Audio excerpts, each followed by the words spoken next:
Hey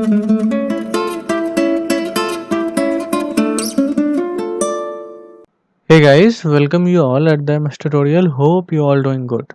Now from this video series, I am going to start our new series on the quantitative aptitude. जैसा कि आप सबको पता है कि ये जो quantitative aptitude का टॉपिक है ये हर कम्पिटिटिव एग्जाम्स में पूछा ही जाता है और ये एवरी स्टूडेंट के लिए मस्ट है कि इस पे आपको सही से कमांड होना चाहिए बिकॉज एग्जाम्स में मोस्ट स्कोरिंग पार्ट जो होता है वो ये होता है लेस एफर्ट में आप इसमें जो है इस टॉपिक में ज़्यादा से ज़्यादा स्कोर कर सकते हो। तो it's very important that quantitative aptitude जो है इस पे आपका पकड़ जो है वो ज़्यादा अच्छे से हो। सो इस वीडियो से मैं क्वांटिटेटिव एप्टीट्यूड का सीरीज स्टार्ट करने वाला हूँ जहाँ पे मैं ऑलमोस्ट जो है क्वांटिटेटिव एप्टीट्यूड के जितने भी इम्पोर्टेंट टॉपिक्स है जो भी सिलेबस पूछे जाते हैं एग्जामिनेशन में मेनली उन सब को कवर करूँगा। यहाँ पे आप सिलेबस देख सकते हो ऑलमोस्ट जितने भी एग्जाम्स है चाहे वो गेट का हो ईएससी का हो या फिर किसी पीएसयू एग्जाम्स हो या फिर रेलवे एसएससी बैंक्स हर जगह ऑलमोस्ट जो सिलेबस होता है वो यही सब होता है, इन्हीं सब पे क्वेश्चन पूछे जाते हैं। और अगर आप सब ये सभी टॉपिक ध्यान से देखो तो कहीं ना कहीं अपने पिछले क्लास में चाहे वो 10th हो या 12th हो या 9 8 ये उसी सब के टॉपिक्स है, ये सब कुछ पढ़ा हुआ है बट थोड़ा सा उस सारे कॉन्सेप्ट को ब्रश अप करना है। और अगर आपका बेसिक्स वीक है इन सब टॉपिक्स से रिलेटेड जो भी इसका बेसिक्स अंडरस्टैंडिंग है वो वीक है तो उसको थोड़ा सा स्ट्रॉन्ग करना पड़ेगा बिकॉज यहाँ पे जो है हमारा ये क्वेश्चन जो है जो भी क्वेश्चन इस पे पूछे जाते हैं ये क्वेश्चन सभी से सॉल्व हो जाते हैं बट लिमिट टाइम्स में ऑलमोस्ट आपको इतना प्रैक्टिस करना होगा कि कोई भी क्वेश्चन को आप 40 से लेके 60 सेकंड इस टाइम पीरियड के बीच में सॉल्व कर पाओ। अगर इसके बीच में सॉल्व नहीं कर पा रहे हो एप्टीट्यूड के क्वेश्चन तो डजेंट मैटर आपसे क्वेश्चन सारे कितने भी हार्ड वगैरह सॉल्व हो रहे हैं हार्ड क्वेश्चन सॉल्व हो रहे हैं कोई वो मतलब नहीं बनेगा, आप सारे क्वेश्चन अटेम्प्ट नहीं कर पाओगे एग्जामिनेशन में। तो एप्टीट्यूड के केस में जितना भी आपका इसका बेसिक्स अंडरस्टैंडिंग है ठीक है और प्लस में प्रैक्टिस और विथ ट्रिक्स थोड़ा बहुत इसमें ट्रिक्स का भी यूज कर सकते हैं बट मैं ये रिकमेंड करूंगा पर्सनली मैं ज़्यादा ट्रिक्स एंड ऑल यूज नहीं करता, मैं बेसिक्स को ही फॉलो करता हूँ। और अगर आपने एक बार अपने इसी बेसिक्स पे कमांड अच्छे से कर लिया इतना अच्छे से कमांड कर लिया कि आपने बस क्वेश्चन देखा और क्वेश्चन में जो बेसिक कॉन्सेप्ट अप्लाई होगा वो आपके माइंड में हिट करना चाहिए और डायरेक्ट आप जल्दी से सॉल्यूशन पे पहुंच सको ठीक है। ट्रिक्स के केस में प्रॉब्लम ये होता है कि डिफरेंट डिफरेंट क्वेश्चन में डिफरेंट डिफरेंट ट्रिक्स यूज होते हैं ठीक है। और अगर एग्जामिनेशन सेंटर में आपको वो ट्रिक्स हिट नहीं किया सेम क्वेश्चन के लिए तो ये डिफिकल्टी हो जाता है, वहाँ पे बहुत ही ज़्यादा डिफिकल्ट होता है कि सही क्वेश्चन में सही ट्रिक्स को अप्लाई करना। और ट्रिक्स को अप्लाई करने के लिए भी आपको ट्रिक्स पे बहुत ज़्यादा प्रैक्टिस करना पड़ेगा ओके। तो ट्रिक्स के केस में पंगा ये है कि कभी कभी हम ट्रिक्स भूल जाते हैं और गलत ट्रिक्स गलत क्वेश्चन में लगाने से क्वेश्चन आंसर जो है वो गलत हो जाता है। सो मैं तो ये रिकमेंड करूंगा पर्सनली कि ज़्यादा ट्रिक्स पे फोकस नहीं करना चाहिए, ज़्यादा से ज़्यादा बेसिक्स जो भी अंडरस्टैंडिंग है उसी पे फोकस करें। एक दो ट्रिक्स चलता है, नॉर्मली हमें जो टाइम रहता है वो 60 सेकंड 40 से 60 सेकंड के बीच में रहता है ठीक है। तो इतने टाइम में अगर आप बेसिक्स के हेल्प से ही सॉल्व करें तो आपको ट्रिक्स की ज़रूरत ही नहीं पड़ेगी और थोड़ा बहुत ट्रिक्स का यूज भी कर सकते हो बट हाँ ट्रिक्स को ज़्यादा रटने में टाइम वेस्ट नहीं करना है। जितना कम से कम हमारे पास हथियार हो उसको यूज करना उतना ही ज़्यादा इफिशिएंटली आप उसको यूज कर सकते हो ठीक है। सो इस सीरीज में मैं आपको बेसिक्स प्लस थोड़ा बहुत ट्रिक्स के साथ सारे क्वेश्चन जितने भी एप्टीट्यूड के टॉपिक्स है वो सारे टॉपिक्स को कवर करूंगा और साथ ही साथ जितने भी टाइप्स के क्वेश्चन बनते हैं सभी टॉपिक्स पे लाइक नंबर सिस्टम हो गया या फिर एलिगेशन एंड मिक्सचर हो गया, जितने भी डिफरेंट डिफरेंट वैरायटी के क्वेश्चंस बनते हैं इन सभी टॉपिक पे उन सब क्वेश्चंस को भी डील करूंगा और साथ ही साथ आप सबको प्रैक्टिस सेट भी दूंगा। मतलब एप्टीट्यूड से रिलेटेड जितना भी आपको प्रिपरेशन करना चाहिए, प्रिपरेशन के लिए जो जो मटेरियल यूज करना चाहिए, जो जो कॉन्सेप्ट पता होना चाहिए वो सब कुछ मैं इस कंप्लीट सीरीज में आपको दे दूंगा सभी टॉपिक का ठीक है। बस अब ध्यान से 10 से 15 मिनट का लेक्चर होगा, बस ध्यान से उसको देखना और प्रैक्टिस करना, दैट्स इट। एक बार आप लोगों को बेसिक अंडरस्टैंडिंग हो गया तो बस किसी भी एग्जाम से पहले 10 से 15 दिन पहले आप आराम से एप्टीट्यूड प्रैक्टिस कर लो थोड़ा बहुत और जाके एग्जाम में सारे एप्टीट्यूड करके आओगे। मैंने आज तक यही किया और मैं सारे एग्जाम्स के एप्टीट्यूड तो डेफिनेटली मैं करके ही आता हूँ। ये मेरा छोटा सा प्रोफाइल है और मैंने ये सभी एग्जाम्स भी ऑलमोस्ट दिए हैं और सभी एग्जाम्स के एप्टीट्यूड तो मैं डेफिनेटली करके आता हूँ ठीक है। सो थोड़ा सा अब टॉपिक स्टार्ट करते हैं जो भी हमारा आज का टॉपिक है। सबसे पहले मैं नंबर सिस्टम स्टार्ट करूंगा बिकॉज नंबर सिस्टम एक ऐसा टॉपिक है जिसका सिलेबस थोड़ा सा बड़ा है, इसमें टाइप्स ऑफ वैरायटी जो क्वेश्चन है वो बहुत ज़्यादा वैरायटी का आते हैं, ठीक है। तो सबसे पहले नंबर सिस्टम से अपन स्टार्ट करते हैं। और नंबर सिस्टम में भी सबसे पहले मैं आपको डिविजिबिलिटी रूल बताता हूँ, बेसिक डिविजिबिलिटी रूल, जो कि पता होना चाहिए सबको। वैसे तो आप सबको पता ही होगा, मैं थोड़ा सा इसमें स्पेशल जो है 7, 13 और 11 इन सब के डिविजिबिलिटी रूल जो है इन पे फोकस करूंगा, और ये थोड़ा सा बताऊंगा कि इसका क्या कॉन्सेप्ट है, ठीक है।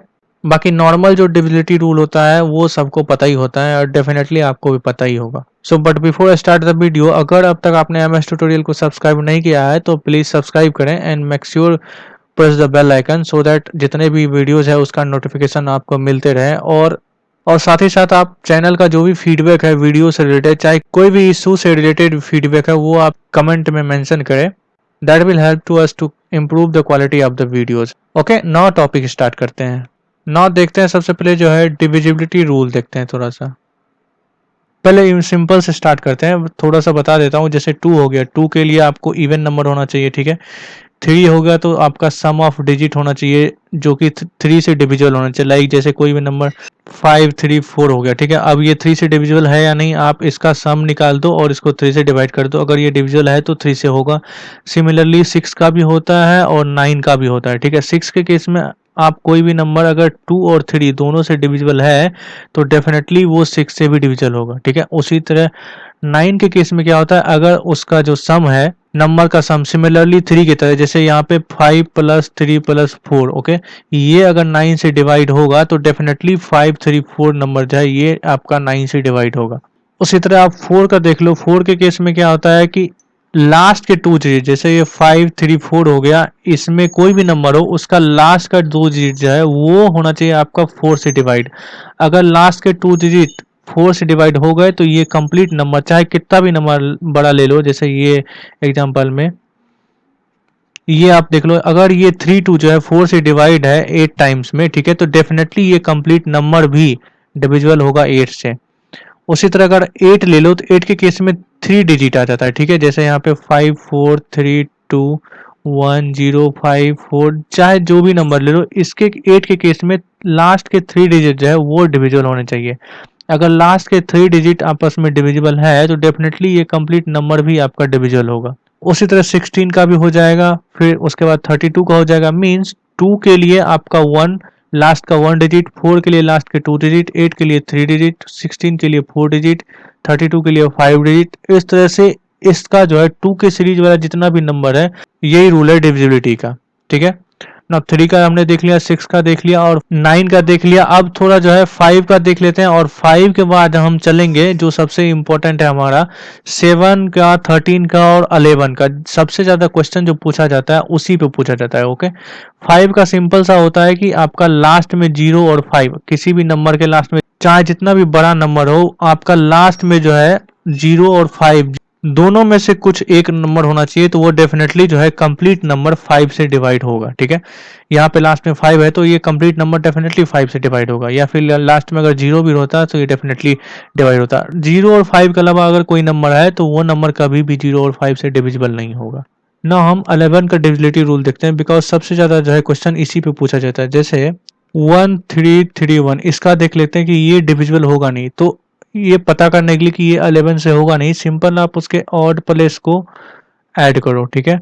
एंड आफ्टर दैट जो इवन प्लेस है उसको ऐड करो, तो ये 3 + 4 और -3 + 4, ये 0 हो गया।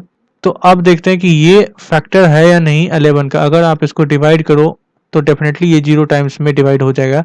तो यस, ये जो नंबर होगा कंप्लीट आपका, ये आपका डिविजिबल होगा 11 से, ठीक है। अगर ये नोमिनेटर वाला टर्म कुछ भी, चाहे 0 हो या 11 हो या तो फिर 2 एंड 22 हो, इन सब में से कोई भी नंबर आता है जो कि 11 से डिवाइड हो जाए, तो डेफिनेटली आपका कंप्लीट नंबर जो है वो भी 11 से डिविजिबल होगा। तो ये सिंपल सा डिविजिबिलिटी रूल होता है 11 का। जैसे कि 59566264, ठीक है। इसका देख लेते हैं, जैसे मान लो ये नंबर हमें इसका पता करना है 11 से डिविजिबिलिटी, तो सिंपल ऑड प्लेस को ऐड करो, ठीक है। ये आपका ऑड देख लेते हैं कौन का, 4 2 6 6 12, 12 + 9 21, ठीक है। तो ये 21 हो गया। And after that even place को ऐड करो, 6 + 6 12, 12 + 5 17, 17 + 5 22। तो यहाँ से जो है आपका आया -1। अब -1 जो है वो 11 से डिविजिबल तो होगा नहीं, कभी भी 1 या फिर -1 को आप डिवाइड करो 11 से तो वो डिविजिबल नहीं होगा। इसका मतलब ये जो नंबर है आपका, ये नंबर कंप्लीट कभी भी 11 से डिविजिबल नहीं होगा। अब इस -1 के हेल्प से आप इसका रिमाइंडर भी पता कर सकते हो। इसका रिमाइंडर जो यहाँ पे होगा वो 11 -1 कर दो तो 10 रिमाइंडर हो जाएगा, ठीक है।